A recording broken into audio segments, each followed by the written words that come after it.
we are never truly lost. Well, okay, sure, maybe we get turned around for a few days in the woods, where life just feels like it's getting the best of us, and everything's going wrong. And I'm Mike Martin, and I've stood right where you're standing, lost, beaten down, like nothing's ever gonna change. And that's why I built this camp. And that's why I'm inviting you to join me and all the members of this wild community. Because you know what, friend? It does get better. So come along with me into the wild and let me show you this awesome, unique skill set that lays within inside of you.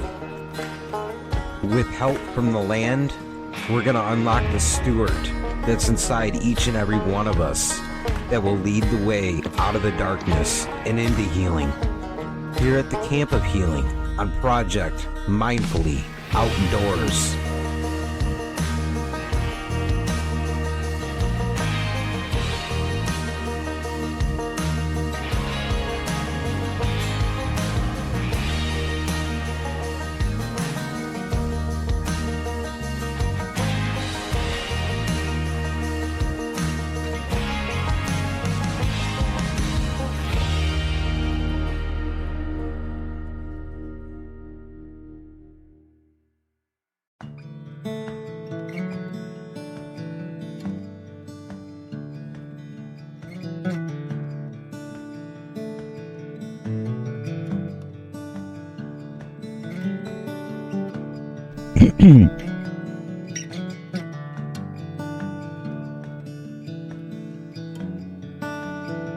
So many people become their sickness. They take on the voice of their ailments, so that over time their sickness becomes their life and who they are. Whether that illness be some sort of medical condition, or so often is the case, emotional sickness. For example, when we feel depressed, that depression brings us so far down that it begins to dictate how we feel, how we behave, and even how we think. As the depression begins to speak for us, more and more we begin to close the door on the things that we used to enjoy. You know, for a better part of my life, I was one of these examples. I can recall when I was young, I got a knock at my door while minding my own business. So I opened up the door, and there stood depression. It didn't say good morning or hello. Instead, it just pushed its way inside.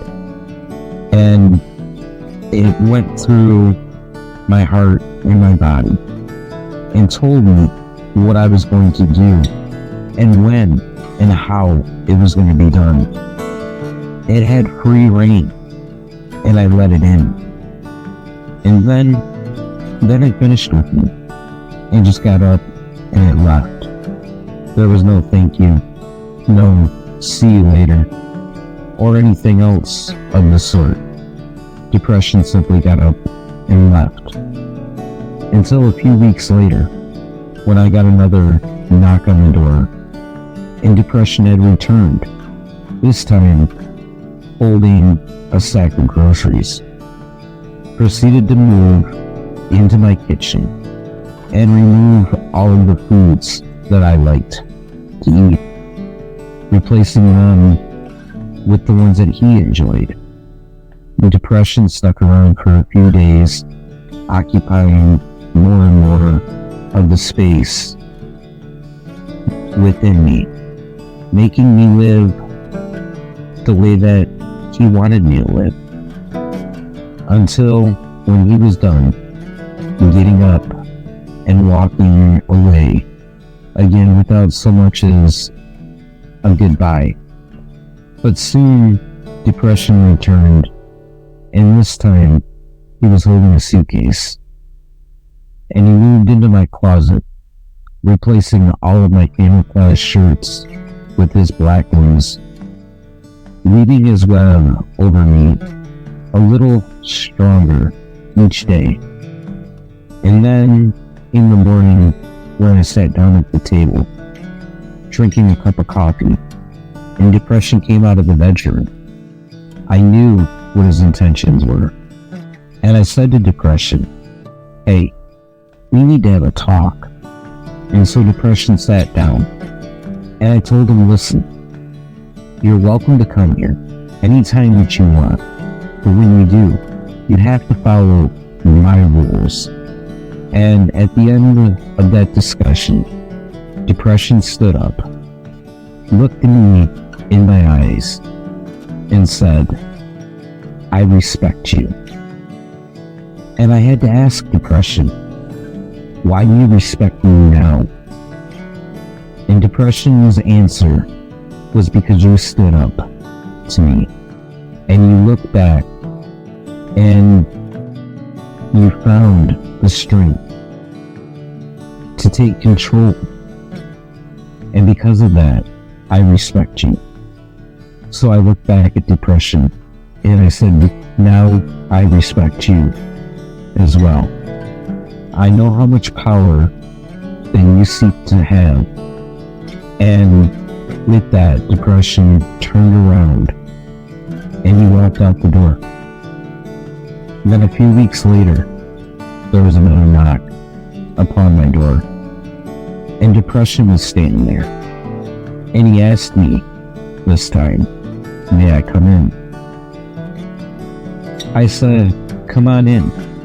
And he did. We took a cup of coffee and we sat down at the table to catch up.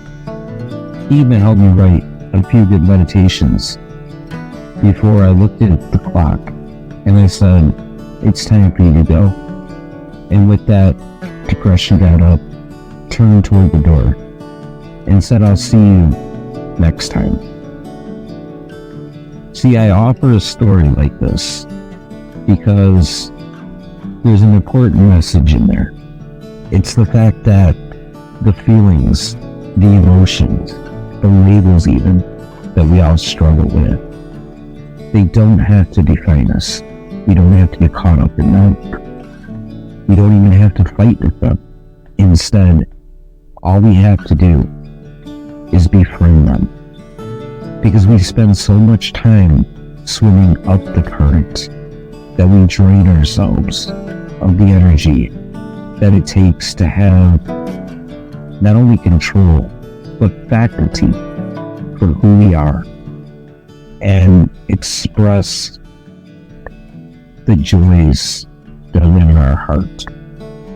So if you make friends with these feelings and become allies instead of enemies, you understand that the fight isn't worth the effort because it's only you that end up wearing the scars in the end, and the bruises, and all of those horrible emotions that come with swimming up the current, when it's easier to just honor every aspect of yourself by removing the labels and the stigmas within your own heart and your own mind. You know, during the off season, I was in the market for a new backpack, and I reached out to the folks at Mystery Ranch, who sent me this amazing pack, the Rad-X 47. And I'll tell you, this thing is light, but it's also a joy to have it on my back during all those long backcountry adventures, because it carries all of my gear with even space to spare, and the distribution of the weight is so comfortable that there's times I forget it's even on. And if I was to endorse a line of backpacks and point you toward an amazing piece of technology that is absolutely fundamental for a backcountry or even backpacking adventure, then I would say click the link in today's show notes and check out the full line of Mystery Ranch backpacks.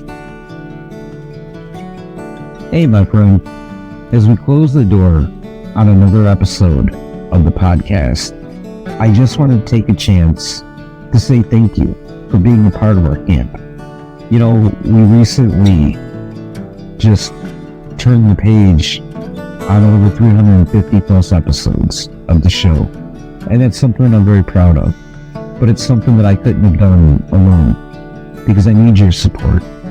And the fact that I get to come here and help you along your way is something that I would like to give thanks for. But beyond that, I'd also like to invite you over to YouTube to check out the live recordings of the campfire sessions. All you gotta do, swing over to youtube.com, search up Project Mindfully Outdoors, and once you had your fill there, swing over to projectmindfullyoutdoors.co, where you can book the adventure of a lifetime by getting into the backcountry for a mindful adventure with me. So until next time, get out there in the wilderness for the stillness and the adventure lies. See ya.